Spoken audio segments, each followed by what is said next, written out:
پێغەمبەری خوا صلی الله عليه وسلم بۆ نمونە دەفەرمێ هەموو ئینسانێک لە ڕۆژی قیامەتە لەژێر سێبەری خێر و سەدەقەکەی خۆیدایە.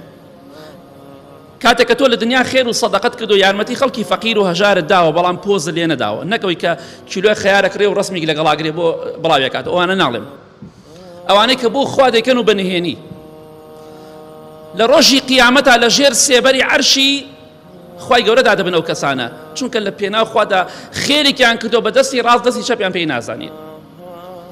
پێغەمبەری خوا فەرمی صلی الله عليه وسلم ئەو کەسانی کە خێر و سەدەقەیان کردو لە ڕۆژی قیامەتە لەژێر سێبەری خێر و سەدەقەکەی خۆیاندان، هەتاکە حکمی نێوان هەموو خەڵکی دەکرێت، هەتا مەحکەمەی خەڵکی تەواوە بێ ئەوان لە سێبەری خێر و سەدەقەی خۆیاندان.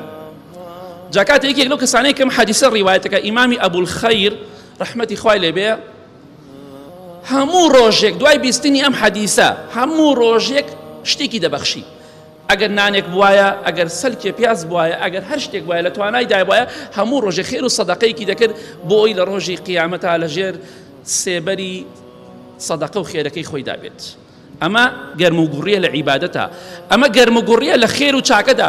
چەندەها پیاو چاک هەبووە ڕەحمەتی خوایان لێبێ وتویانە ئەگەر بەیانی قیامەت بێ لەوە زیاتر چاکەمان پێ نییە، تەواو ئامادەین بۆ مردن، بەڵام ئێمە سوێن بەخوا هیچ کەسێکمان لە منەوە هەتا ئێوەش کەسمان ڕووی مردنمان نییە، سوێن بەخوا ڕووی لای پەروەردگارمان نییە.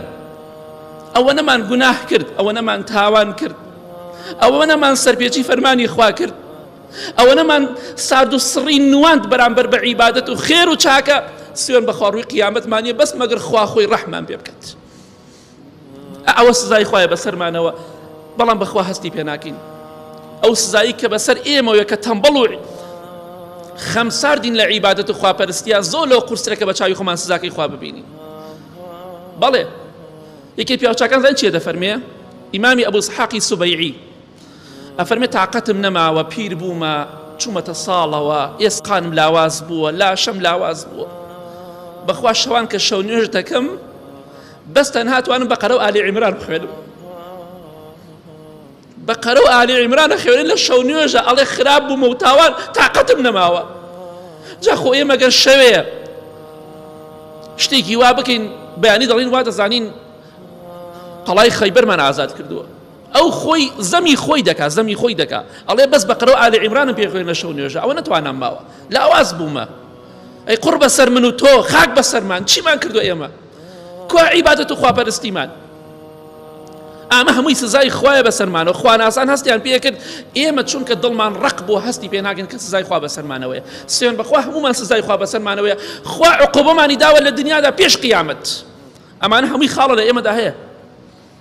بەڵێ